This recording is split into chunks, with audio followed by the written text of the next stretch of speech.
একসাথে রোজা ও ঈদ পালন সম্পর্কে জানতে চাই। একসাথে তামাম বিশ্বের রোজা ও ঈদ পালন, এই ফিতনাটা সর্বপ্রথম কাদিয়ানীরা চালু করেছে মুসলমানদের ইবাদত নষ্ট করার জন্য। মুসলমানদের ইবাদত নষ্ট করার জন্য এটা চালু করেছে। যারা এগুলি বলছে তাদের দলিল হলো তিনটি। এক নাম্বার দলিল হলো যে সৌদি আরবের সাথে বাংলাদেশের বেলা ডুবার ব্যবধান 3 ঘন্টা। 3 ঘন্টার কারণে একদিন মাটি হয় কি করে?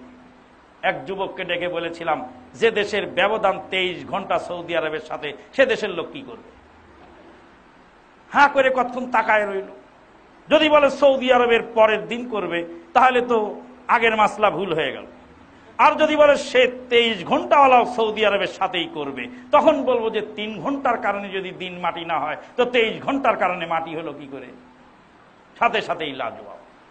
তারপরে আবার বললাম যে যুবক, পৃথিবীর বুকে একটা বিল্ডিং আছে, যে বিল্ডিং এর নিচতলায় ইফতারের টাইম হয়ে যায় আর উপর তলাওয়ালারা সূর্য দেখতে পায়।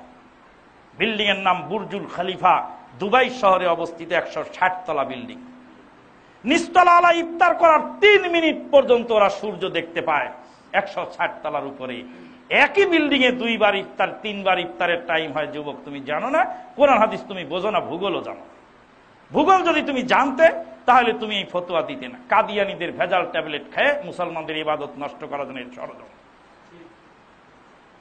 মুসলমানদের ভ্রান্তি বিলাস একটি বই লিখেছেন জামালপুরের বেলটিয়া কামেল মাদ্রাসার মুহাদ্দিস শেখ আব্দুল বারী, কামারুজ্জামান বিন আব্দুল বারী। বইটা পড়বেন, বড় চমৎকার, একদম প্রত্যেকটা প্রশ্নের জবাব খণ্ডন করে দিয়েছে।